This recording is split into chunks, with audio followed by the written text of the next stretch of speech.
Hello, this is Sheila Bender, and you are listening to In Conversation, discussions on writing and the writing life. Today we have with us linguist Emily Menon Bender, professor of linguistics and adjunct professor of computer science at the University of Washington, where she has been a member of the faculty since 2003. She studied at UC Berkeley with an AB in linguistics, Tohoku University in Sendai, Japan, where she was a visiting scholar, and Stanford University, where she received an MA and PhD in linguistics. She is the author or co-author of 3 books and over 90 articles on various topics in linguistics, including 2 articles in Writing It Real, an online publication for those who write from personal experience.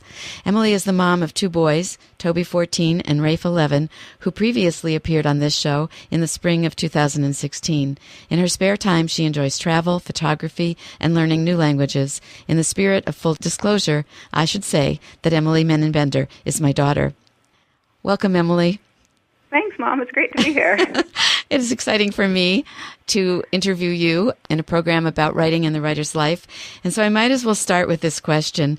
Do you think having had a poet for a mom influenced your choice of career? Looking back, I certainly see a connection. So I've long thought of linguistics as something that brings together interest in language and interest in math.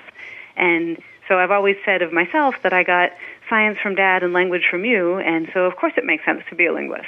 Oh, well, of course, to some of us. Now, you might remember that I thought you should become an engineer.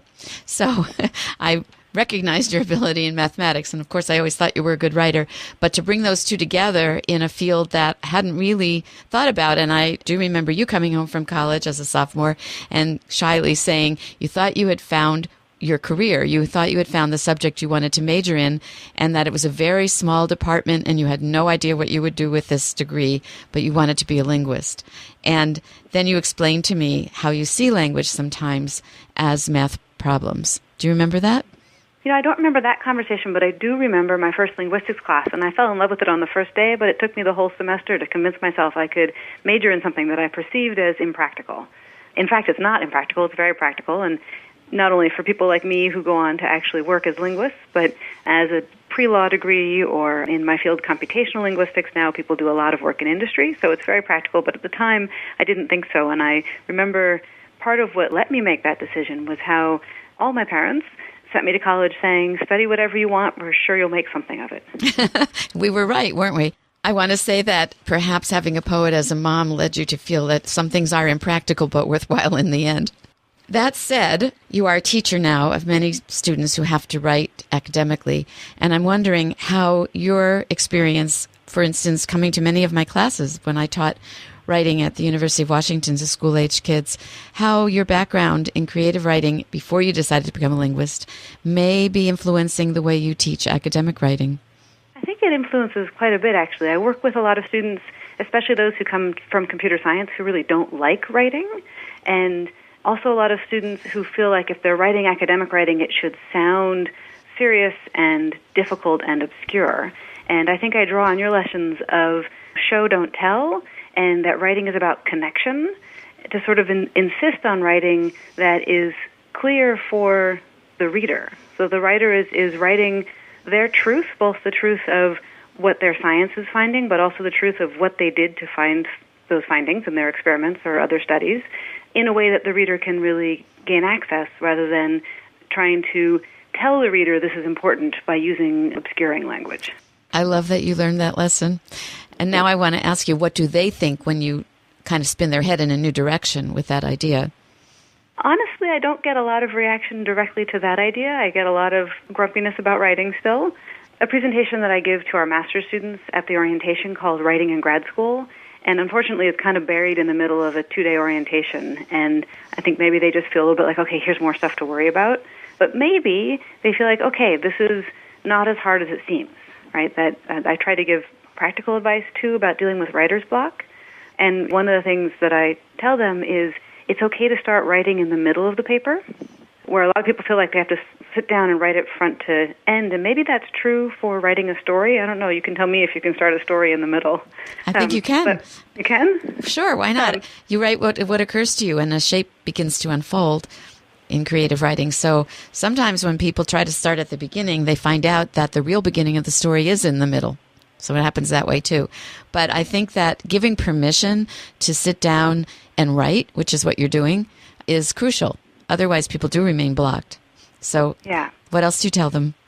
Well, so I tell them to make an outline to work out the structure, because with academic writing, you don't get to just find the structure. There's a pretty prescribed way it's supposed to go. But then once you've got the structure, it makes it really easy to say, okay, this is the part that looks like the most fun to write right now, or I know what I'm going to say here, so I'm going to say this. And especially for many people, save the introduction for last, because the introduction is meant to orient the reader to what all is coming, and if you haven't written the rest, it's really hard to do. Absolutely. Even finding a title is sometimes really hard to do until you've written. So I like your advice. And do your students share their writing with other students? Yes, to the extent that I can get them writing it early enough. So oftentimes for classes and for conferences, people are writing right up against the deadline, but I try to create a culture of getting people writing things earlier for a couple of reasons. One is to have a chance to share it with other people, and I have a seminar I'm teaching right now, and their drafts are due tomorrow, and then I've got the online system set up so that they're all going to get paired with someone else and then have to respond to those drafts. Have you given them any guidance in how to respond? I have, and that also draws very much on stuff I've learned from you. And let me just find exactly what I've said to them. I have them answering 2 questions about their partner's drafts. The first is, what did you learn from the paper? And I explain there, this will help the author understand what comes across clearly. And then, having read the paper, what do you wonder about? With the explanation, this can both be an indication of what isn't clear in the paper, as well as indication of where the project could go in the future. And this, to me, sounds like the sort of yes-and rule that I learned from you. And don't tell people this is wrong, but tell people, I don't understand here, or this makes me think. Oh, good. It makes me very, very excited to learn how you're using what I was teaching and what I really believe in. It sounds like you really believe in it, too. One time when using this advice of asking questions has backfired. Okay. So one of the things that I do with writing in my professional life is I review a lot of papers for conferences and journals. And I will often use that strategy of asking questions to indicate where I think more needs to be done. And when you review for a journal, there's this long back-and-forth process where the authors will then send responses to what the reviewers have said. And so there was one time where I asked a question, and the authors sent me, I asked a question basically about one particular phrasing. So I thought they had said something that was unsupported. And they sent me back a 2-page long, very detailed explanation about why that was the right analysis encapsulated in those 2 words. I wrote back and I said, okay, obviously it's a very complicated matter. I think the best bet for this paper, since there's not room for this 2 pages of explanation, is to just take out one of those 2 words. And is that what happened? I think so. The final paper's not out yet, but I hope that's what happened. Well, it'll be interesting for you to read it and find out if that's what happened. But sometimes that is exactly what happens. A writer's mind is moving on to something else when it isn't the focus, and it can be very confusing to the reader. So that's a fun example. Do you have some of your own academic writing you might share with us? Yeah, I do. I have an example here of the introduction to a paper that I wrote, and this, I think, is a good illustration of what we were talking about briefly before about how it's very structured writing, and how one of the things I like to tell my students is we're not writing mystery novels, that the reader should be able to tell right up front what's coming in that paper and how they're going to get there, and then the rest of the paper fills it in. So I'm going to explain a couple words that I'm going to use first in the hopes of making this approachable, but this is from a paper that I co-authored with a colleague named Terry Langenden, and it appears in a journal called Linguistic Issues in Language Technology, and the title of the paper is Computational Linguistics in Support of Linguistic Theory. So what we're doing in this paper is arguing to our colleagues that even if they don't think of themselves as computational linguists, they should be learning how to use computational tools to do better linguistics. And we're talking in terms of a word that we got from the National Science Foundation called cyber infrastructure. And cyber infrastructure is basically the collection of computer hardware, computer software, and standards for encoding information that make a field better able to take advantage of computational methods. Does that make sense before I read the thing? Yeah. In our writing, we always have section headers, so this is Section 1, Introduction. And it says, this paper seeks to answer 2 related questions. The first is, what can computers and the infrastructure in which they are networked together do for linguistics? And the second is, what do linguists need to know and do in order to take advantage of computational tools and resources in their work? We would like to emphasize at the outset that we are not advocating making all linguists into computational linguists. Computational methodology for linguistic analysis is not the same thing as computational linguistics, though in many instances it relies on the results of previous work in computational linguistics, nor do we expect all linguists to become computer programmers. Rather, we are arguing that computers can be very effective tools in doing linguistic research, and the field as a whole will benefit to the extent that we can build on general advances in cyber infrastructure to create a cyber infrastructure for linguistics. As is probably clear from the tone, this paper aims to be explicitly persuasive. In particular, we aim to persuade the reader to try out current computational methodologies, to teach students to use computational methodologies, and to collaborate in building the next generation of infrastructure for computational methods in linguistics. This paper is structured as follows. Section 2 describes how computational methodologies can advance inquiry in linguistics in general terms, and then through a series of examples of research questions which can only be approached with computer assistance, but which can be approached with existing or near-term technology. Section 3 surveys the currently existing infrastructure and sets the stage for Section 4, a pie-in-the-sky view of a linguistics research environment of the future. We aim there to dream big and then ask what needs to be done to get there. The first steps are described in Section 5.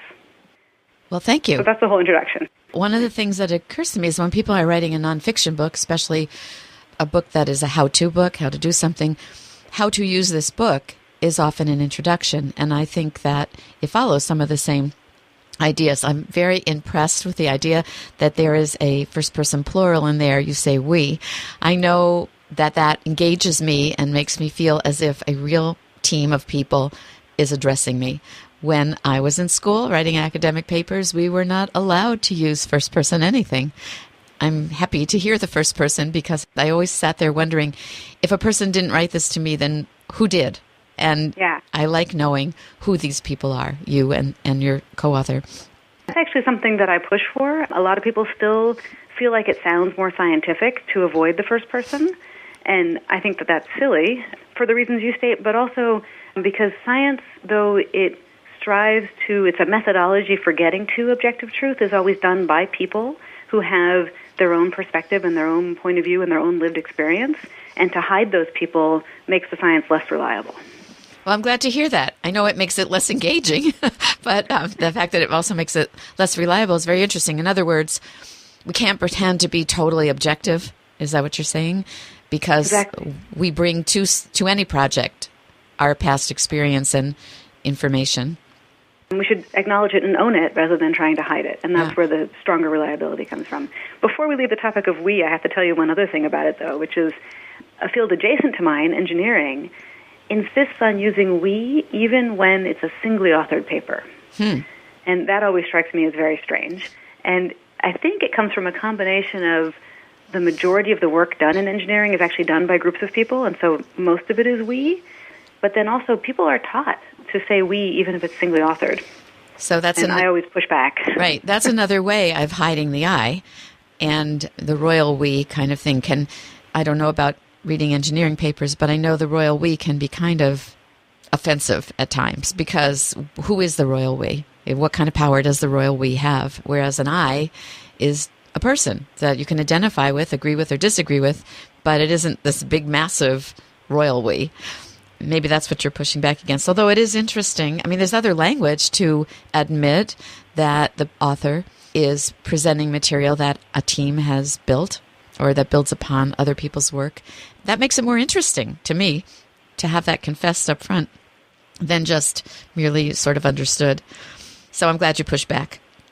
You are listening to KPTZ 91.9 FM, Port Townsend. In case you just joined us, you are listening to In Conversation with Sheila Bender, discussions on writing and the writing life. Sheila is speaking with University of Washington linguistics professor Emily Menon Bender about the influences of growing up with a poet mom. I know that your work with the engineering part has a lot to do with artificial intelligence these days. Am I right? Yeah. And when I think of that, I think of how many occasions I've read articles that introduce the idea of computer-written poetry and compare it to human-written poetry, and sometimes don't disclose which is which and ask the reader to decide. I have been right most of the time in identifying what a person wrote versus a computer, but I have to say it's getting harder. The more recent the articles, the more difficult it is to discriminate computer from person. And I'm wondering what you're thinking about computers as writers.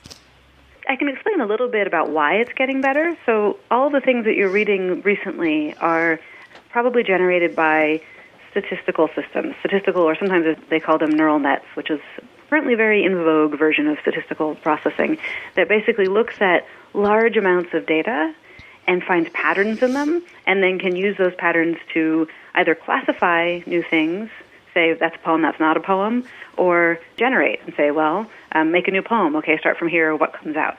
And basically the math has gotten better at capturing fine details of the patterns, and the hardware has gotten better and the data sets have gotten bigger so that more data can be pushed in there. Wow. So that's where it's coming from. So what that's saying to me is new poets better get edgier and break more patterns and step ahead of the computing programs.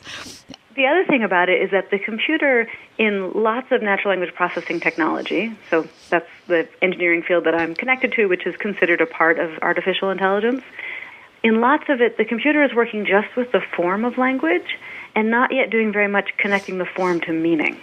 And so it can mimic the forms very well, and it can get a proxy for meaning by knowing things about which words tend to go together, but the computer has no idea what it's actually saying. And so I imagine that the more poems come from the heart and come from actual lived experience, the more you're going to get what's uniquely human in there. Nice. I really love your phrase, a proxy for meaning. That sounds to me very lyrical and interesting and investigation worthy both through science and poetry. If you ever write a poem called A Proxy for Meaning, I would love to read it. Well, I'll tell you, that's a challenge. I might just have to do that. I want to share it with a bunch of people. Wouldn't it be great to have a book, a collection called A Proxy for Meaning? That would be lovely. That would be fun. What else would you like to tell us about linguistics and writing? So one topic that you and I like to talk about has to do with sociolinguistic variation in writing. So my kids now, as we said earlier, are 11 and 14, and they often say, oh, that wasn't grammatical, or so-and-so has bad grammar. And they're linguist kids, so they sort of say it with a twinkle in their eye, but I think it's really typical for kids in middle school and high school to be concerned about bad grammar. And it's a little bit worrisome because the notion of a standard language is very much tied up with norms and sort of gatekeeping around access to privilege in society. On the flip side of that is language variation. It's the natural state of languages to always be in variation and to have, as a part of the language, many different dialects that vary from each other. And usually what happens is that one dialect gets anointed the standard, and people who speak differently, because that's the language of their community or their home, are often stigmatized and looked down on. And so on the one hand, as a linguist, I want people to understand that all languages and all varieties of all languages are inherently systematic and as expressive as each other. But on the other hand, I have to say that we want kids to have access to privilege in society, basically, and having access to the anointed dialect is always probably going to be an important part of that. So the key issue is how can we celebrate variation while also making sure that everyone has access. Do you have an answer? Do I have an answer? So I think part of it is that whenever I get to talk to people about linguistics, that I want to put this piece of information out there that all dialects are systematic and there's no such thing as a language without rules.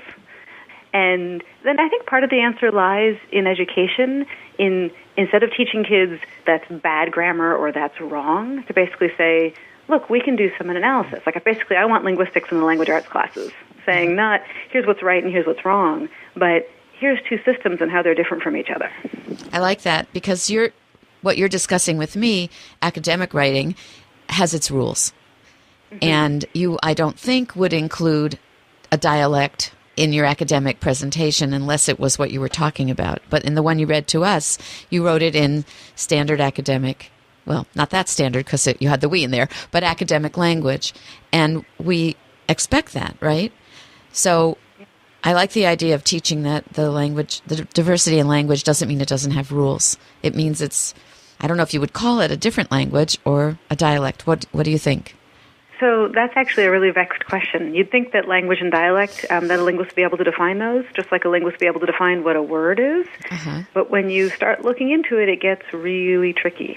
So it's probably best to think about languages as not discrete things, but as collections of dialects, and the dialects kind of merge into each other depending on how the languages have developed. So if you look at the Romance languages, and you look at what was spoken before you had sort of standardized education across national boundaries, and you could basically walk from Paris to Rome, and from one village to the next, people could always talk to each other, and you would get from Parisian French to Roman Italian, where people can't understand each other.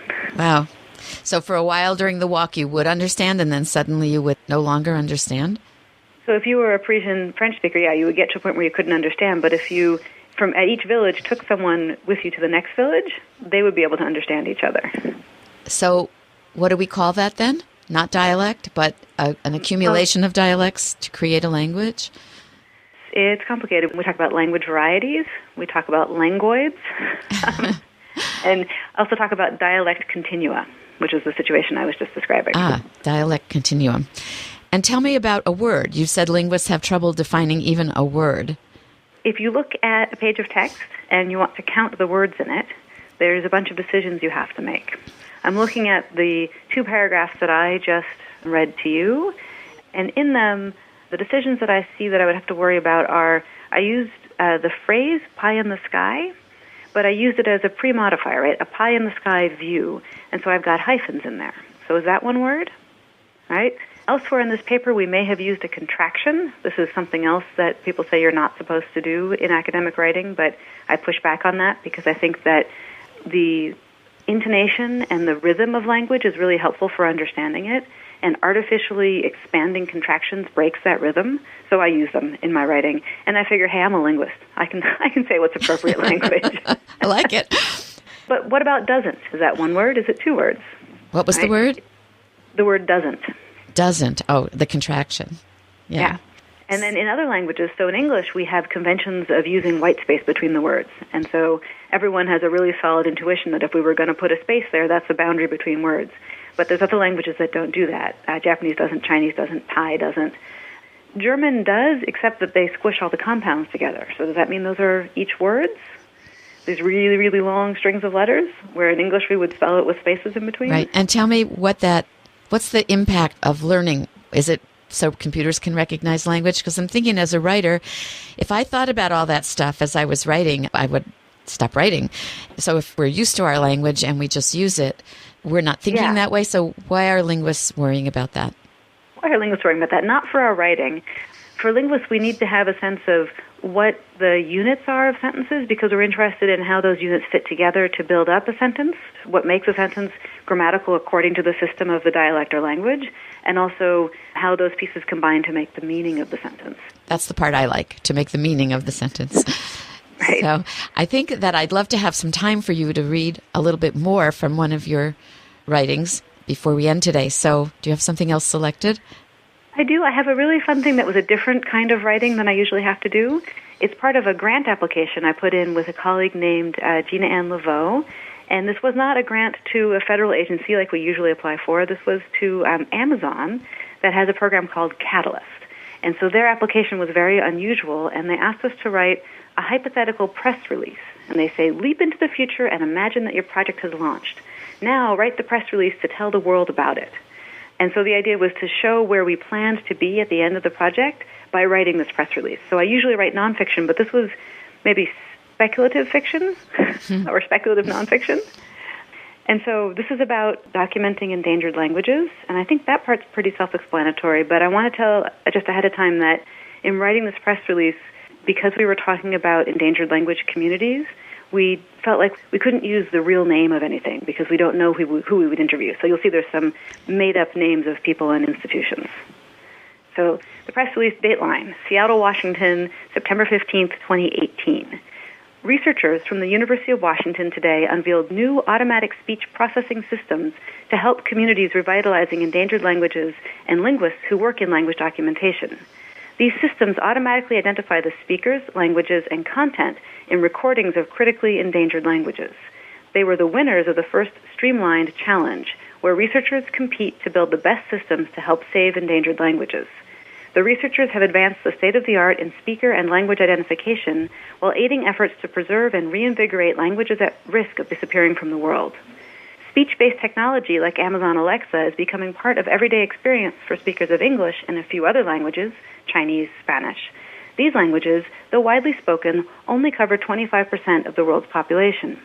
The new speech systems created in the Streamlined Challenge are a first step to bringing such technology to the world's 3,000-plus endangered languages and letting speakers of those languages enter the digital age on their own terms. Speakers of endangered languages will be able to access recordings and oral histories to revitalize their languages and re-engage with these repositories of their culture and history. Endangered language researchers will be able to double the throughput of their preservation work while focusing on deeper insights into language structure. Maintainers of speech repositories can now offer sophisticated search and browsing over their enriched audio content. The capabilities afforded by the Streamlined tools are particularly crucial now. Of the world's 7,000 languages, nearly half are expected to disappear by 2100. I'm going to skip ahead a little bit here. The winning systems are already widely deployed. Jane Smith of the Native Nation has been digitizing anthropologist recordings of her grandmother and others telling stories archived in the UW libraries.